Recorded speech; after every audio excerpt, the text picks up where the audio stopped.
But we begin with this news breaking courtesy of a big story in the Washington Post. U.S. intelligence officials formally briefing Bernie Sanders the Russians are meddling in the Democratic side in the 2020 primary and trying to help his campaign.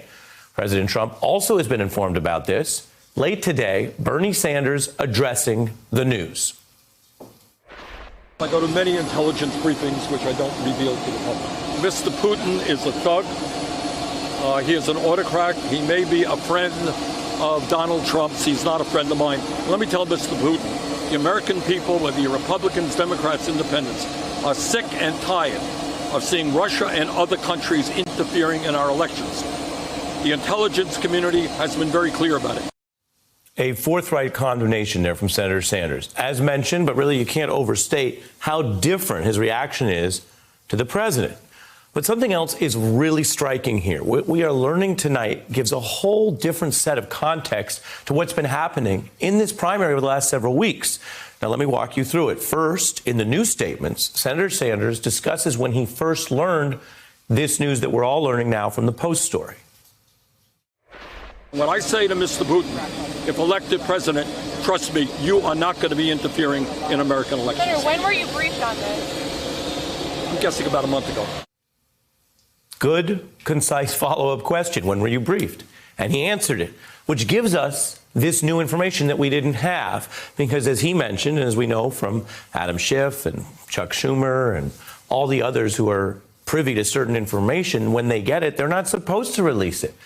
The senator was quite careful, but still quite interesting to look at what he said in the debate, because now we know he knew then that there was this effort. We know it involves bots. We know it involves trickery. We know it involves, from 2016 in the Mueller report, the Russians trying to make it seem like Americans are worse than they actually are to each other or hate each other more than they are because it's some Russian bot pretending.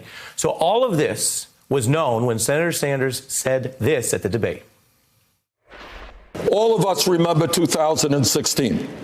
And what we remember is efforts by Russians and others to try to interfere in our election and divide us up. I'm not saying that's happening, but it would not shock me.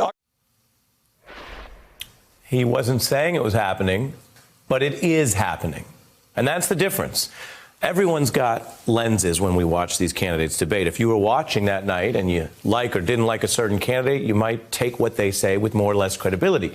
But as a matter of facts, Bernie Sanders, according to the Washington Post and the U.S. intelligence officials, did know the Russians were working to help him. And then you get to how he responds, directly condemning the person in charge, Putin, not freaking out at the Americans who briefed him. And that's really the most straightforward way I can put it, because recall the president's reaction when he learned an intelligence official had told members of Congress, Senator Sanders is one of them potentially, that the Russians were trying to help Donald Trump. The president didn't condemn Putin. He didn't speak carefully like we just showed you. He just apparently, allegedly, reportedly, whatever you want to call it, went to punish the person who told him the facts he didn't like, pushing out the person in charge of national intelligence, Joseph Maguire. Now, his term was about to expire because he was in this acting role, but he'd reportedly been under consideration to be in that job permanently. The briefing reportedly, quote, ruined the chances of that. And instead, the president has installed this loyalist, Richard Grenell, a political operative and communications professional, to take over. He doesn't have an intelligence background.